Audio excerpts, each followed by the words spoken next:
Alright, shalom, shalom. Good morning, everyone. Let's get a little more light going in here.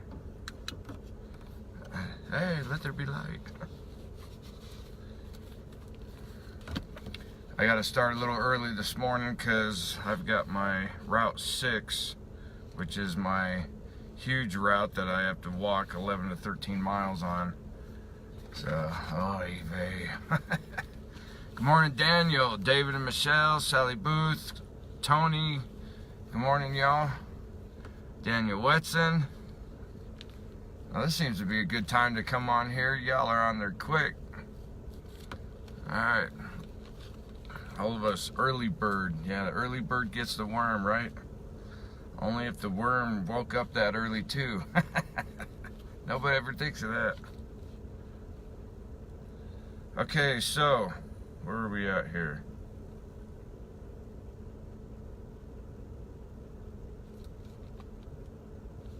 So we are on, well, it might help if I put my glasses on.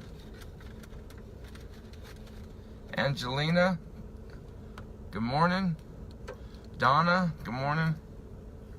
Okay. So we are on day 132, Psalm 132. Yehovah remembered David and all his afflictions, how he swore to Yehovah and vowed to the mighty one of Yaakov, surely I will not go into the chamber of my house or go up to the comfort of my bed. I will not give sleep to my eyes or slumber to my eyelids, until I find a place for Yehovah, a dwelling place for the mighty one of Jacob. Behold, we heard of it in Ephrathah. We found it in the fields of the woods. Let us go into his tabernacle. Let us worship at his footstool. Arise, O Yehovah, to your resting place, you in the ark of your strength. Let your priests be clothed with righteousness, and let your saints shout for joy. For your servant David's sake, do not turn away the face of your anointed. Yehovah has sworn in truth to David, he will not turn from it. I will set upon your throne the fruit of your body, if your sons will keep my covenant, and my testimony which I shall teach them. Their sons also shall sit upon your throne forevermore. For Yehovah has chosen Zion, he has desired it for his dwelling place. This is my resting place forever. Here I will dwell, for I have desired it. I will abundantly bless her provisions. I will satisfy her poor with bread. I will also clothe her priests with salvation. And her saints shall shout aloud for joy. There I will make the horn of David grow. I will prepare a lamp for my anointed. His enemies I will clothe with shame, but upon himself his crown shall be flourished. You know, the first thing that comes to mind in reading this is the fact that what Yah promises to David if he walks in obedience to Yah's word, to his commandments. And, you know, I say this all the time, and I'll probably always say this. Every time we see Yah throughout Scripture, throughout the Torah, throughout the Tanakh, and even the Brit Hadashah, if you love me, keep my commandments. If you do this, if you obey my commandments and my ways, I will bless you. I will hand your enemies over to you, or I will make you at peace with your enemies, or everything. I mean, all the stuff that he says here, for, you know, and especially in Yerushalayim, Zion is his place. He has declared it his dwelling place upon men, or with men, with his creation. And when he returns, we know that he will be in Yerushalayim. When he comes back to dwell with us, he will be in Yerushalayim, on his holy mountain, the place, Isaiah 2 through 4, Micah 4, 1 through 5, the mountain of the Lord, and out of Zion shall go forth the Torah and be taught. And that's a reference to after his return from Zechariah 14. And but it all has the same thing.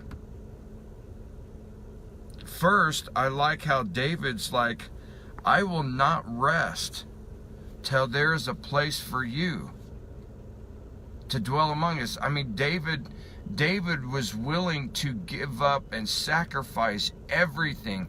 Man, the heart that David had, he would have gave up being king. He would have gave up his life. He would have gave up everything if Yah would have said, I'll let you build my house. He'd have gave it all up without even batting an eye. He'd have gave it all up. His love and adoration and reverence for Yah was so powerful. There wasn't anything he wouldn't do. And man, he wished for everything that he could build a house of Yehovah. But it was given to his son, Solomon. And as it says here, he was promised, keep my commandments, and your sons, your descendants will always be on the throne. And they have been. Now they've made their mistakes and some have sinned and stuff like that, but because Yah's word is a promise, and he did tell David that there will always be a descendant of David because of David's love and obedience on the throne of Judah. And because of that, we have that same promise, and it's a lot like what Anthony and I got into last night in 2 Men in the Torah teaching, is we can never ever entertain the idea, not ever, that Yah lost control of anything that is of his word. We can never entertain that idea. Because Mishpachah, understand that the moment that you allow yourself to think or even remotely believe that Yehovah has lost anything that is in his word, lost control of it, because for it to be changed, for Satan to have done something to it, for it to be lost through time or anything, means Yah lost control. That means he didn't keep it covered, keep it protected. And if that's the case, then he is not the God of all gods. And I don't believe that.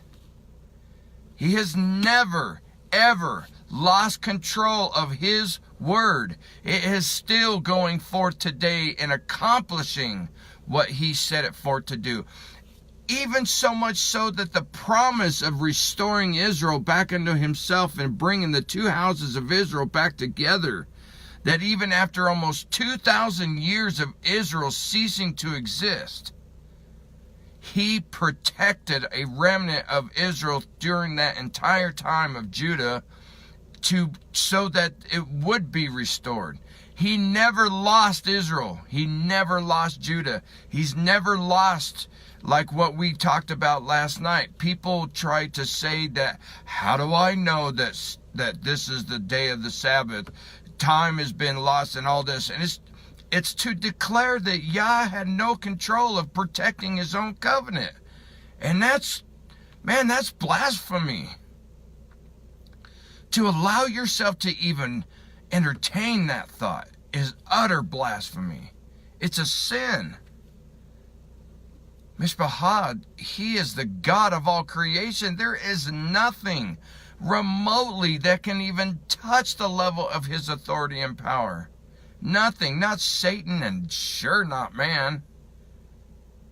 Nothing. He has not lost anything. It is Satan filling this nonsense and baloney in people's head. It is man messing with historical documentations and stuff like that to make us think that something got lost somewhere. It didn't get lost. Just like his scriptures have never been lost. It is here. It has always been here. And when we search and are Berean to his word deep enough, we will find the truth. And so like we got into last night about the truth that how can Yah command us to guard, to keep, the word keep, to keep his, remember his Sabbath, the word zakar, to keep, protect, keep safe, remember, to boast, to celebrate, all these things. How can we guard and keep his Shabbat if he couldn't do it himself? And it's the same thing with all his word and promises. His word does not come back void. It will accomplish what he has set it out to do. It will happen. And it is happening. And it has always happened. And just like he promises David in this chapter, you will always have a place on the throne. And he always has. And when it all comes back around, and when he returns, and he rules and reigns from the Ezekiel temple millennial reign, and everything else is restored. Levitical priesthood through the descendants of Zadok will be restored, and everything else. And him is the Melchizedek priesthood. All of it. And it all boils down to what Anthony and I taught on this past Shabbat. About trust. Do you trust him? Do you trust his word? Do you trust who he is? Without question. And if you do question or you doubt at all, Mishpahah, that's a sin. And if you allow even one speck of doubt, it's all corrupt. It's like putting one bad apple in a barrel of perfect apples. It's gonna corrupt all the rest of the apples. Mishpahah, we have to separate from all the nonsense and baloney that people are speaking out there. They are the tares among the wheat. These people who say the stuff that they do that will make you question the word, they are tares. You need to turn and flee from them. When someone starts trying to get you to question something, anything about Yah's word, they are not a friend. They are not of Yah. They are an enemy of the Father and of Yeshua, our Messiah. So we have got to be strong, Mishpahah, and be due diligent in protecting his word and his truth. Amen? So, kind of got a little fired up there, but let's see. Yah will prepare a lamp for his anointed. Mishpahah, we're all a part of that. And like I've always said, and I always will say, don't waste your time questioning things. Now, if it doesn't seem to line up with word, then you test it out.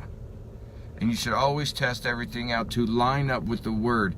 But never, never allow the enemy to get you to question the authority of Yehovah's word.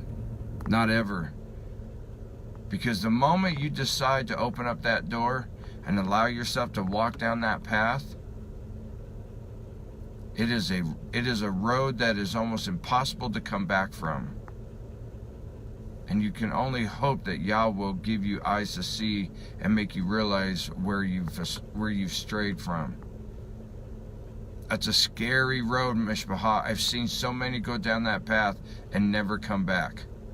To where they either end up completely rejecting Messiah, or they completely reject the word, they turn away from Yah altogether, or whatever they do, but it's never good. Be rooted, be strong, be grounded in his word, trust in his word no matter what.